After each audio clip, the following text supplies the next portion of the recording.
Yan na nga ba sinasabi ko eh. Naghuhugas kamay na ho itong si Boying Remulla. Keso hindi daw ho siya ang nag-utos para imbestigahan itong si Senator Rodante Marcoleta. Nangyari na ang nangyari. Ha? Nag-angas ka na't lahat-lahat. Natakot ho itong si Boying. Nakita ho niya yung suporta ng ating mga kababayan dito kay Senator Rodante Marcoleta. Napakalabo nga naman ho nun mga kababayan. Makukulong itong si Rodante Marcoleta tapos nasa laya itong si Martin Romualdez. Parang meron ho atang mali. Kaya siguro medyo natauhan itong mama. Ngayon parang ang dating naghuhugas kamay na ho siya. Kaugnay dyan sa una na nilang inanunsyo, nasasampahan na ng kasong plunder itong si Sendante. Pero bago yan, isang like at isang subscribe. Masaya na ho tayo dyan sa mga gusto sumali sa ating community. Yung join button nandyan lang ho sa baba. Remulla says, he did not order Marcoleta probe amid INC rally. Hindi lang ho INC nandyan. Merong mga rider, merong mga manggagawa, merong mga katoliko, merong mga protestante, muslim.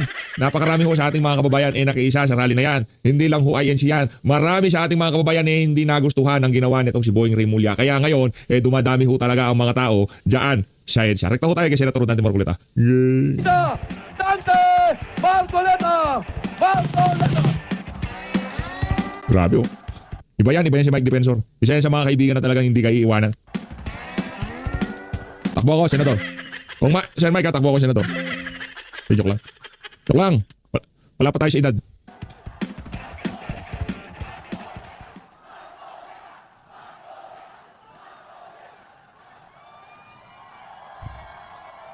Mahal ho yan. Marami hong nagmamahal sa mama na yan. Marami hong handang ibalandra ang kanilang mga katawan para protektahan yung mama na yan. Yan ang ating sinisigurado yan. At kung pagdating doon sa pagbalandra, sigurado, dyan pa lang ho, nakikita na ho natin kung gaano kamahal na sambayan ng Pilipino.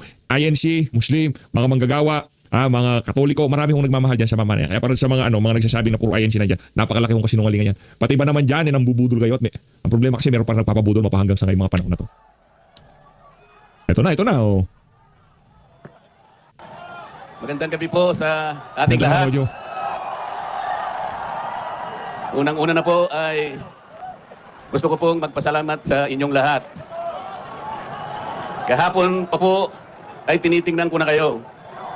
Lalong-lalo na po yung nanggaling pa sa malalayong lugar. Meron pa po ako nakitang nasa panig ng katandaan, mga lolo at mga lola. Kahit na po ang lakas ng buhos ng ulan, walang tumitinag, walang umuuwi. Lalo na kung nagpapahayag po kayo ng ating pagkakaisa. Ang ating hinahanap na katarungan, hinahanap nating katotohanan, transparency at accountability. Salamat po sa lahat ng mga kapatid sa Iglesia ni Cristo.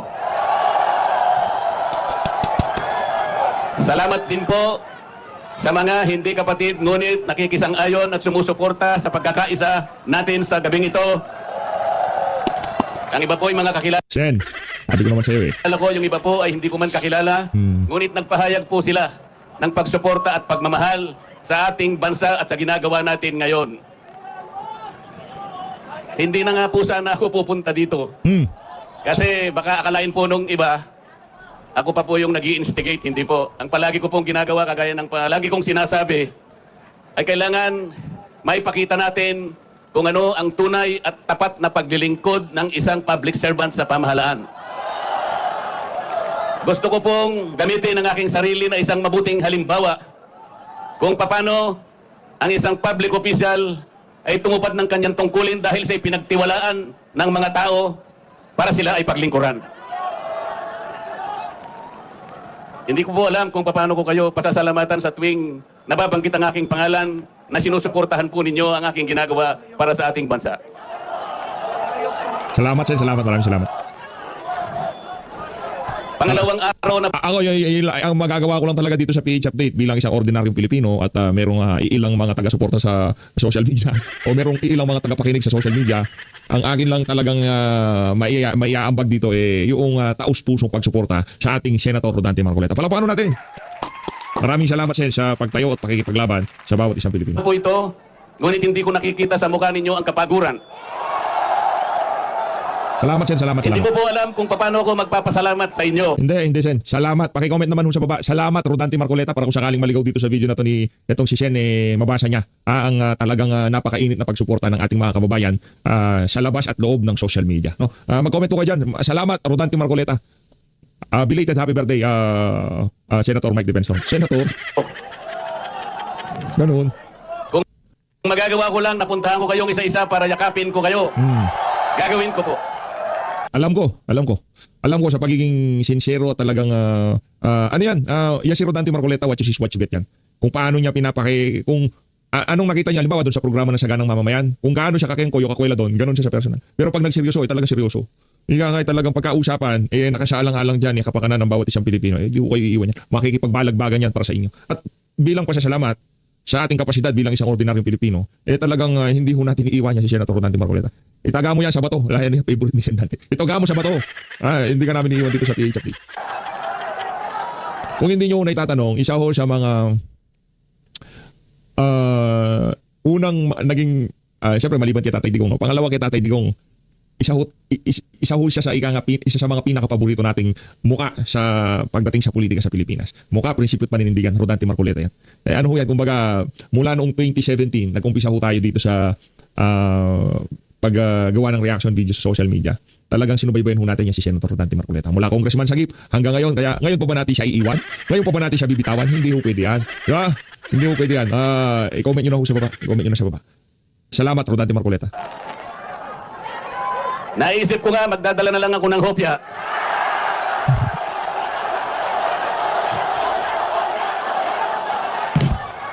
Pero nung makita ko po na napakarami ninyo, kahit 30 pabrika ng hopya, hindi magkakasa sa inyo.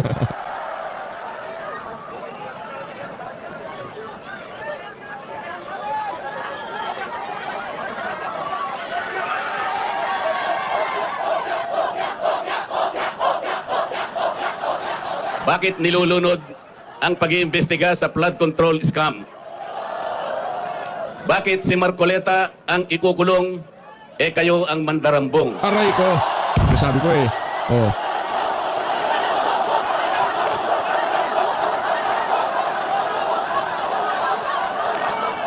Meron po akong babasahin sa inyo. Alam nyo na po ito, pero kailangan pong alam ko uli sa inyo para maitatak po sa ating puso.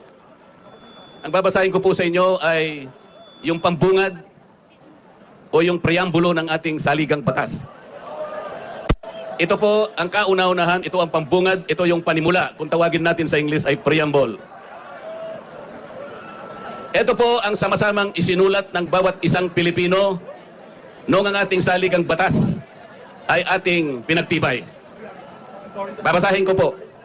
Kami, ang nakapangyayaring sambayanang Pilipino na humihingi ng tulong sa makapangyarihang Diyos upang bumuo ng isang makatarungan at makataong lipunan at magtatag ng isang pamahalaan nakakatawan sa aming mga mithiin at mga lunggatiin, magtataguyod ng kabutihan sa bawat isa, mangangalaga at magpapaunlad ng aming kamanahan at titiyak para sa aming sarili at sa angkanang susunod ng mga biyaya ng kalayaan at demokrasya sa ilalim ng pananaig ng batas at ng pamahalaang puspos ng katotohanan, katarungan, kalayaan, pag-ibig, pagkakapantay-pantay at kapayapaan ay naglalagda at naghahayag ng konstitusyong ito. Mga kababayan, ito po ang batayan kung bakit nandito tayo ngayon.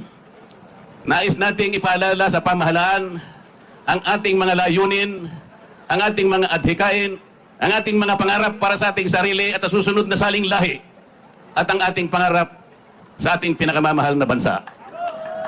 Ito po ang aking paninindigan at alam ko ito ang ating pinagkaisang paninindigan ngayong gabi. Nakahanda po akong magpakulong. Kung kinakailangang maaresto po ako, wala pong problema. Kung ito po ang kabayarang hinihingi para ipagtanggol ko ang katarungan at ang pambansang kagalingan at ang interes ng mamamayang Pilipino. Ikaw, gusto mong magpakulong. Kami ayaw ka namin makulong, may magagawa ka pa. Alam ko handa kasi, alam ko matapang ka. Pero hindi ka pwedeng makulong. Diba, pag nakulong ka, alam ko si Senator Alan Peter Cayetano, hindi titigil yan. Balagbag all the way yan. Hindi ka nga sagasa yan. Pero pag nalagasan pa kami ng isa dyan sa Senado, na kung saan matinik, mahusay, at talagang hindi nadadaan doon sa pambubola ng Malacanang, napakalaking dagok nun para sa ating mga pinaglalaban. Kaya naman, huwag mo natin pahintulutan na makulong yung ating Senator Rodante Marcoleta.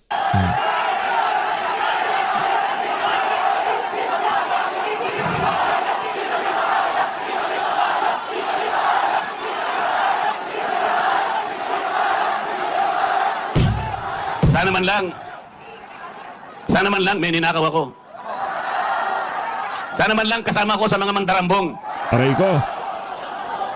Mga nabanggit na yung mga pangalan nila. Ang isa ay si Martin Romualdez. Ang pinagdalhan ng mali-malitang pera.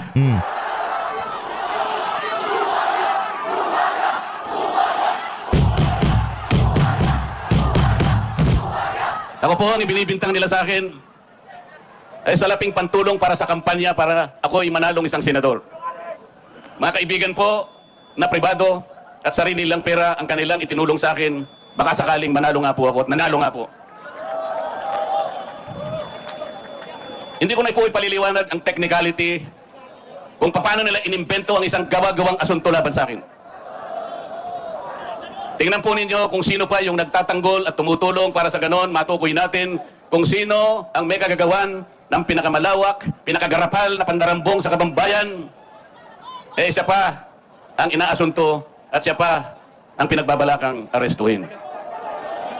Hindi ba katungkulan ng ombudsman ang sila ang humanap, umusig at parusahan ang lahat ng may kagagawan nito? Bakit ang ombudsman ang nagagalit sa akin? Hindi ba dapat tulungan pa nila ako? Sapagkat iisa ang layunin namin. Ginawa po nilang politika ang lahat ng ito. Ang mga asunto po na sinampa laban sa akin ay nagsasaysay ng kwarta pero hindi nagbabanggit ng korupsyon. Nagsasaysay ng halaga ngunit hindi binabanggit ng ill-gotten wealth. Aray ko. Ipinipilit na iugnay ang public office, ngunit walang binabanggit na abuse of public office.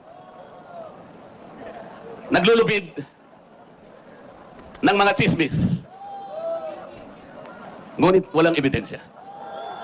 Naglulubid ng naratibong pampolitika, ngunit walang binabanggit na elemento o sangkap sa mga krimen na kanilang gawa-gawa. Yun po ang nakapagbibigay po ng malaking kalapastanganan sa ilalim po ng mga batas na umiiral sa ating bansa. Hindi ba sinabi natin, bawal ang bend the law?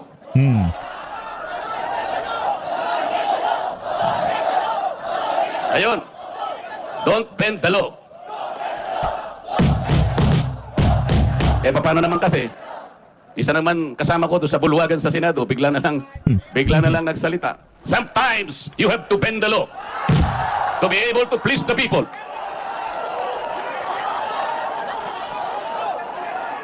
Sumagot naman yung kausap. Sumagot yung kausap. Tinanong kasi siya kung tama yung sinasabi. Ang sabi niya, yes sir. Mga kababayan, Layunan pa eh, no? uulitin ko po ang aking pagsaludo sa inyo.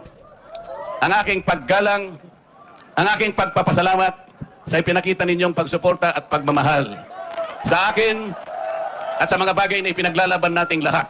Ang katarungan, ang katotohanan, ang pananagutan, at ang katarungan. Huwag po tayong maghiwa-hiwalay. Ang sabi nga natin, we are one. We are one. We are one. Maraming salamat po sa inyong lahat. Maraming salamat. Palakpakan muna natin, bigyan muna natin ng umaatikabong palakpakan ng ating pinakamamahal na si Rodante Marcoleta. Sampung palakpak para kay Senator Marcoleta. Dagdagan pa natin because we are one.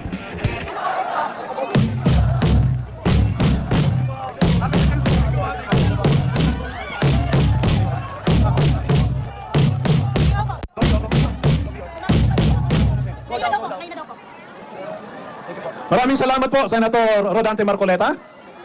Mga kababayan, abangan natin maya-maya ang mensahe ng kapatid na Ito. Siguro narinig niyo na ho yung boses. Alam niyo na kung sino yan. Okay? Okay, sino yan? Ayan, di ba? Oh, Grabe kayo. Pak, sinasabi ko sa inyo. Di ba? Miss Cathy Binag, palakpakan. Sabi ko sa Oh, inyo. bilib na talaga ako sa inyong lahat. Grabe naman yung si Madam. Long time no siya. Matagal kong di nakikita itong si Madam. Ang nag-iisang INC na kapatnanindigan ay talaga naman yung kapatiran nyo. Pag tinawag na kapatid, sama-sama at totoo, we are one! We are one! We are one! We are one! We are one na ayaw sa buhaya.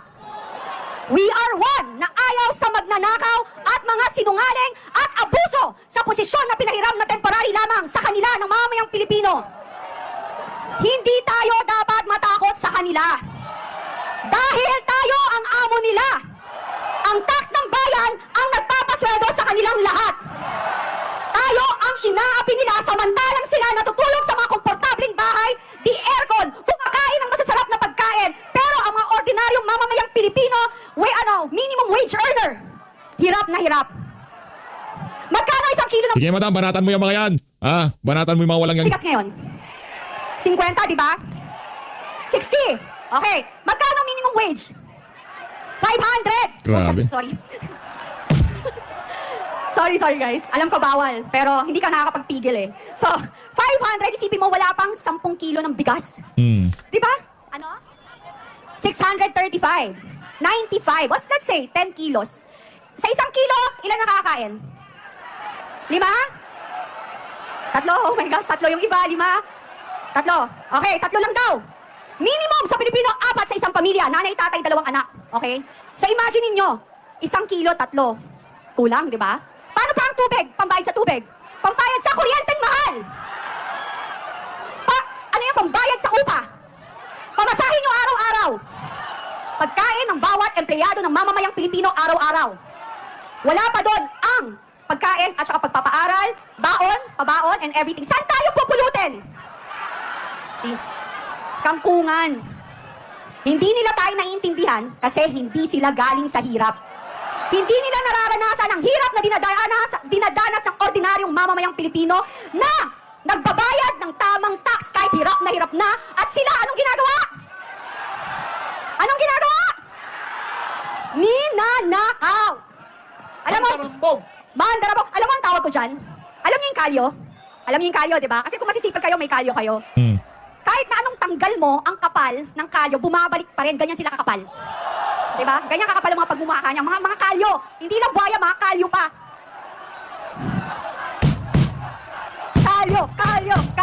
Kalyo. Eto pa. Eto naman mga mainstream media ngayon, ang sabi nila, yung mga bayaran dyan, okay, na mga mainstream media kayo, mahiya kayo, sabi nyo, wala ng tao at kukonti ang tao dito sa EDSA. Nuknuka kayo na sinungaling. Sinungaling kayo. Sa mga gumagawa ng issue sa rally dito ng INC sa EDSA, inggit kayo kasi hindi nyo kayang manindigan. Pero sa intense. So intense. Mainit ang dating nitong si Ma'am Kat. Ma'am Kat. Naninindigan kayo sa personal nyong interes. Sisiraan nyo, ang dami nyong page pinagagawa sa Facebook. Inaano ba kayo ng INC? Kinakalaban nga nila mga magnanakaw eh. Kayo, kakampi ba kayo ng magnanakaw kaya nyo tinitira ang INC? Ganun lang. Lahat ng nag-i-issue dito, sa rally dito sa EDSA, kakampi kayo ng mga magnanakaw at nakinabang kayo sa maleta. So hot. Why you're so hot, madam? Ang init na, hindi hot yung, hot yung mga sinasabi. Mainstream media na binabanatan eh. Bira Makapal naman. na kayo, kakapal nyo. Kayo. Di ba? Marcos Calio. Iba ang level, no? Alam mo, kakagulat eh. Actually, hindi nakakagulat. Normal na sa kanila, ilan witness ang lumabas. Lahat kapag hindi pabor sa kanila, dinidimanda, pinapasama, kinukulong. Lantaran ang kawalang hiyaan na pinagtatakpan ang pagnanakaw sa gobyerno. Sila lahat, damay. Alam mo, ang Diyos marunong. Paulit-ulit ko to sinasabi. Ang karma, hindi mo alam saan tatama. Minsan, doon sa hindi mo inaasahan. Sa anak mo, sa mahal mo sa buhay, o sa sarili mong kabuhayan. Lunod na tayo sa kasinungalingan. Lunod na tayo sa utang. Kung hindi sa OFW, recession na tayo. Wala na lahat ng trabaho. Bakit wala pong investor sa Pilipinas? Ang taas ng kuryente. Pag nagtayo ka ng factory, kuryente mahal, di ba? Di ba? Di ba? Bulok ang politika natin. Di ba? Kitang-kita, they don't want to invest kasi ang gulo. Tapos eto mga mamamayang Pilipino dito, naninindigan, ginagawan kayo ng issue ng mga inggiterong kakampi ng mga magnanakaw. Galit itong si Ma'am Kati. Madalang ko lang marinig na magalit yan, pero pagka nagalit yan, talaga namang, maging ako dito, pinapakinggan ko lang. Kung ako mainstream media, kinakabahan na ako nito. Hihira. Patuloy natin. Nanginginig-nginig pa yung kamay. Pagka nanginginig-nginig na yan si Madam Kati Binag, ibig sabihin, ika nga, kabahan ka na, di ba? Ipagdasal, mga kapatid. Kayo ang kakapal ng mukha nyo. Sobra. At yung mga nagtatapang-tapangan sa social media at nagbeben ng law ng mga abogado, lahat kayo may araw. Nakalista kayo sa amin. Galit si ma'am. Palakpakan muna natin.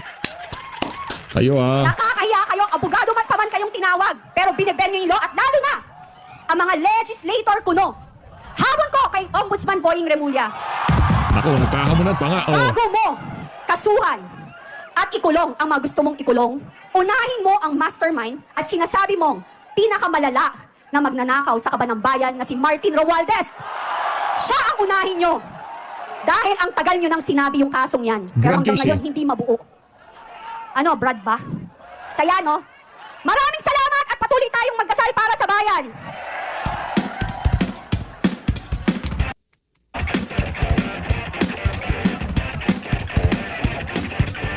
Pangdiinan.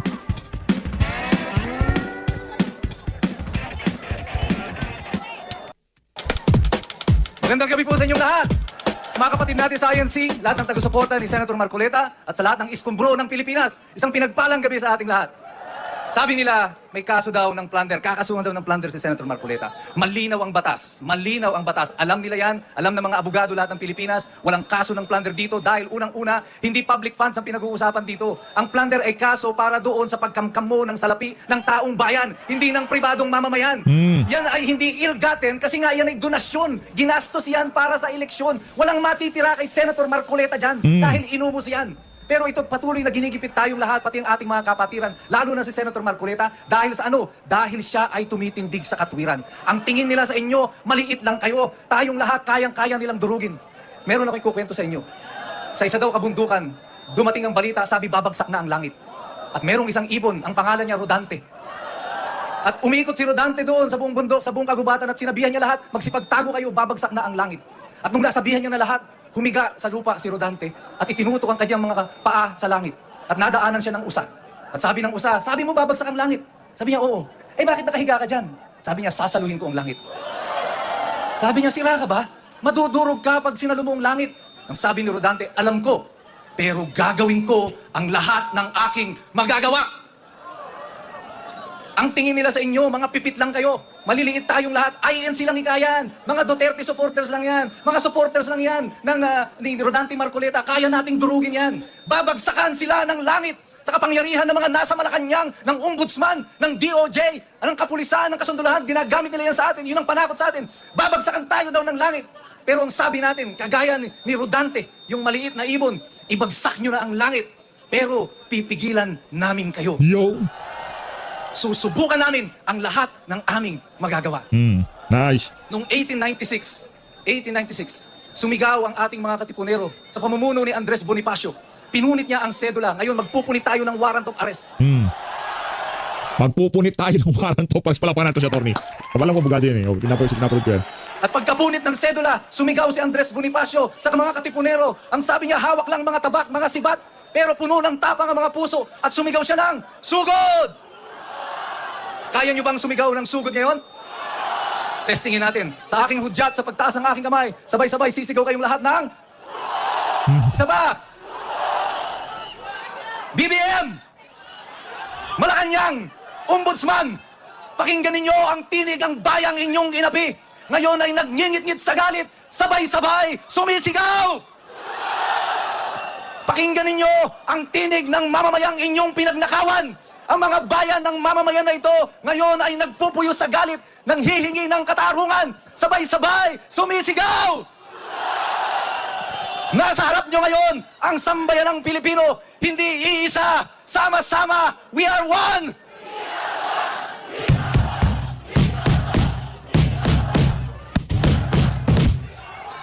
Bago matapos ang ating mga pagtitipon nito hanggang sa mga susunod pang araw, dadagundong sa taenga ng mga nasa kapangyarihan ang tinig ng mga tao sa araw na ito. Gusto ko hindi sila makatulog.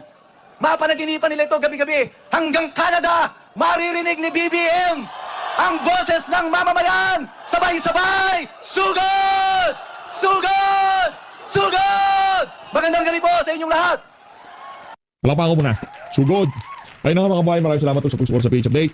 narinig na ho natin itong si Senator Dante Marcoleta. Talagang isa ho sa mga pinakaabangan dyan sa naturang pagtitipon na yan. Mahalin ho natin ang Pilipinas. So good.